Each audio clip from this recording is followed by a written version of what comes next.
Good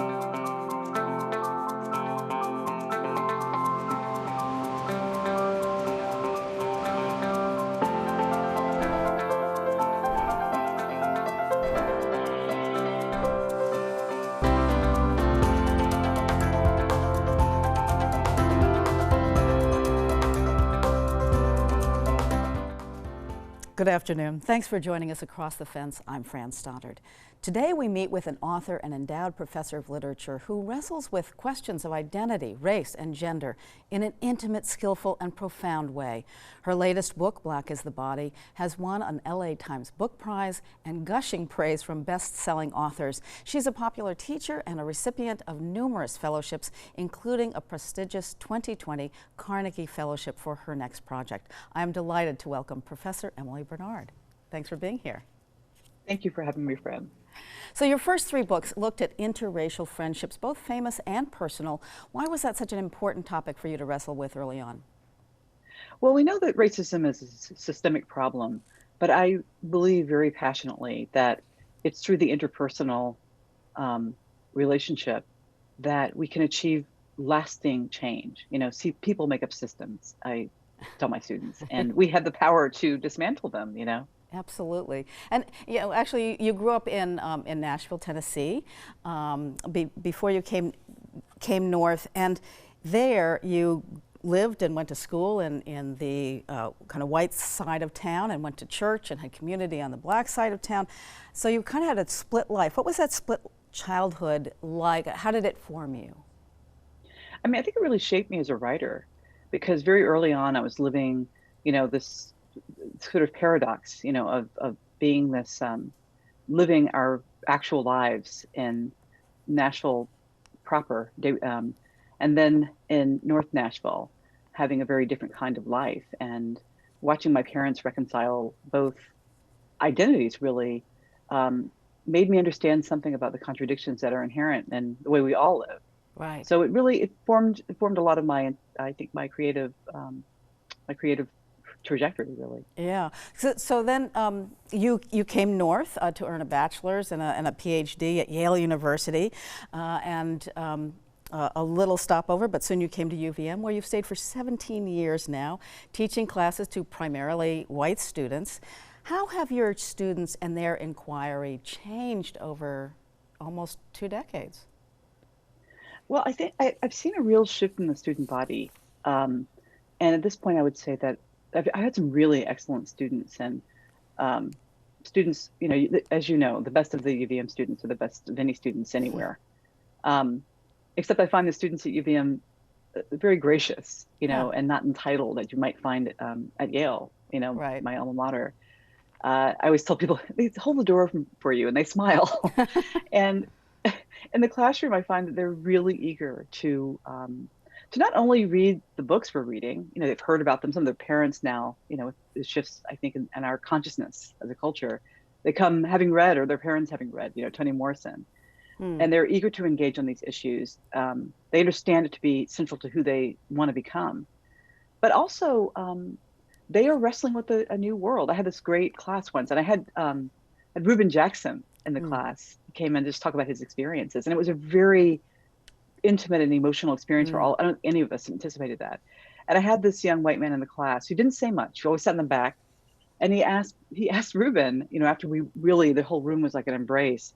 He said, I see Black people on the street in Burlington, and I want to say hello, but I don't want them to feel like I'm, calling attention to them, or, and it was just a wonderful moment where he could ask this question. Yeah. Which I think is not an uncommon question. And Reuben could say, it's okay to say hi. It's all right. You don't make me feel, Right.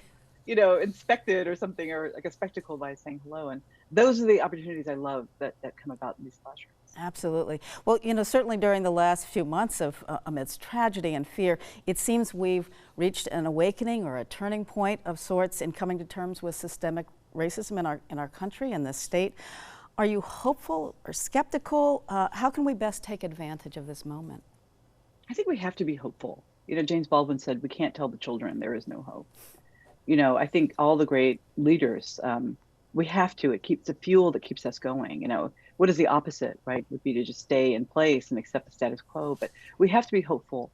I think, I think it's a practice, I Mm. mean, I've learned at this age, so many things that we want, like anything. It's a practice. Hope is a practice. And we can make changes every day. I mean, I think there are people who are doing amazing things, and on a grand scale. But we can make changes every day. I have a really good friend who's a neighbor who's, on the phone as much as possible, calling senators and doing all of those things that they build and accumulate into real change. So even though we might feel overwhelmed, well, we're not able, thankfully, to topple Confederate statues here in Vermont, but we can, make those phone calls, and we can engage our neighbors and our family and friends in conversation, and, just make sure we are doing something every day to affect the progress that we all want to see. Well, that might answer my next question, but certainly people of color rightfully complain that they are too frequently tasked with helping white people understand Black Lives Matter and racism and issues of race. It's exhausting. Any other suggestions for whites to take responsibility themselves to recognize and end racism? Well, I think people, have to be able to ask questions, and I hear that, and I think that's a very, valid and important perspective that Black people are. My daughter says, Black people too often use as a Google, um, Julia said she was actually on Liz Gilbert's Instagram saying her advice to white people: don't use Black people as your personal Google. Yeah, But great. I am an educator, by nature and profession, and I don't mind the questions. I mean, I think I get saturated like anyone else. You want to live your life, and you want to, go have lunch and enjoy, Shelburne Farms. But it is such an active part of my life, and I think that's true. I think that white people have to be courageous, Mm. and not feel not shrink back if they do encounter, you know, someone else's frustration, Mm. with having to.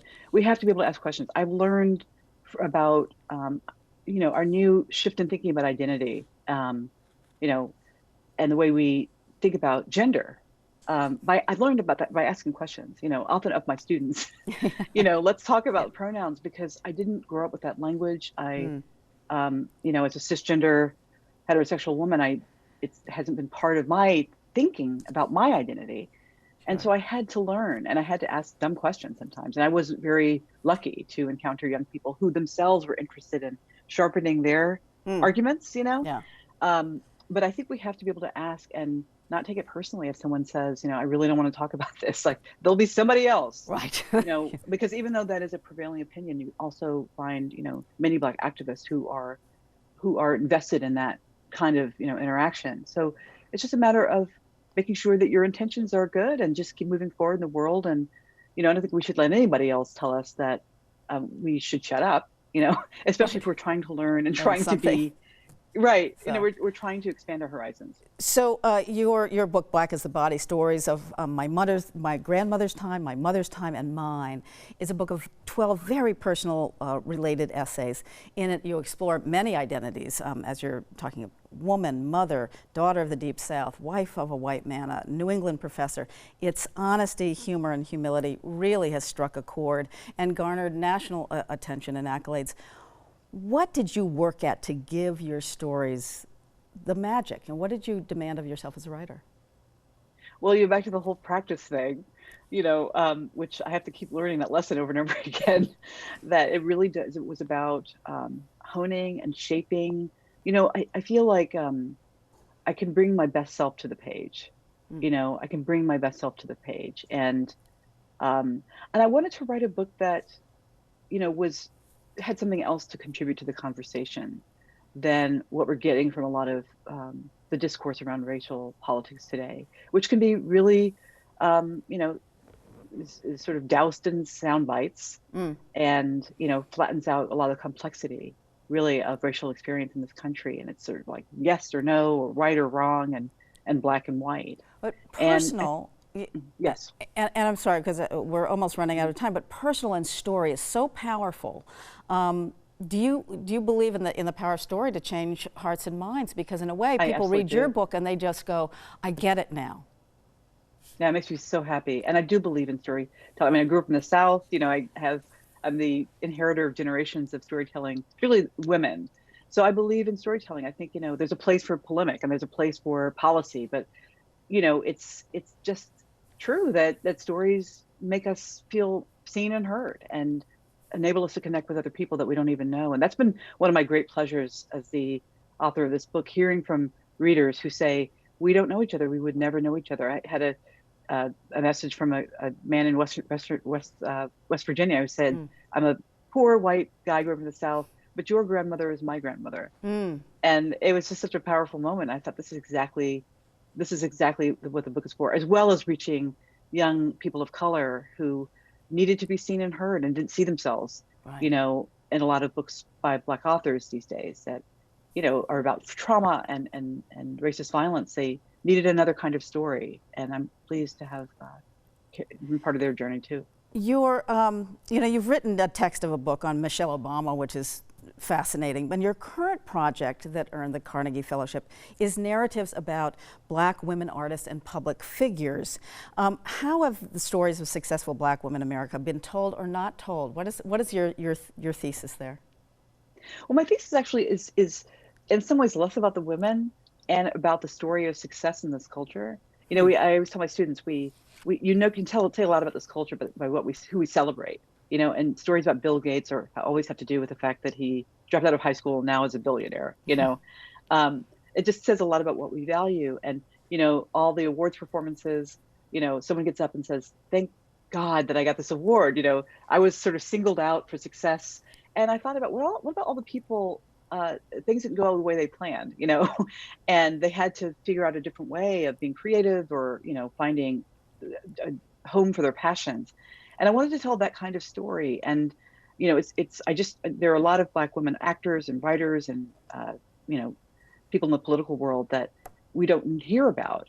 And even some of the popular ones like Zora Neale Hurston, there are stories about how they came to be that aren't told, because we were focused in this culture, I think, on the success, Michelle Obama's story, we Right. love the story, but what about the stories where the person, maybe there was just made a mistake that cost them a lot or encountered someone who really was an obstacle or cultural attitudes. We'll look for it. Emily Bernard, I'm so sorry that we are out of time. Your Black is the Body is such a wonderful book. We look forward to your next one. By the way, I didn't get to the question on motherhood. It's incredible if people want to talk about motherhood and really read some powerful things there. That would be in this book. Emily Bernard is also can be found at emilybernard.com. Thank you so much for joining me today. Thank you so much, Fran.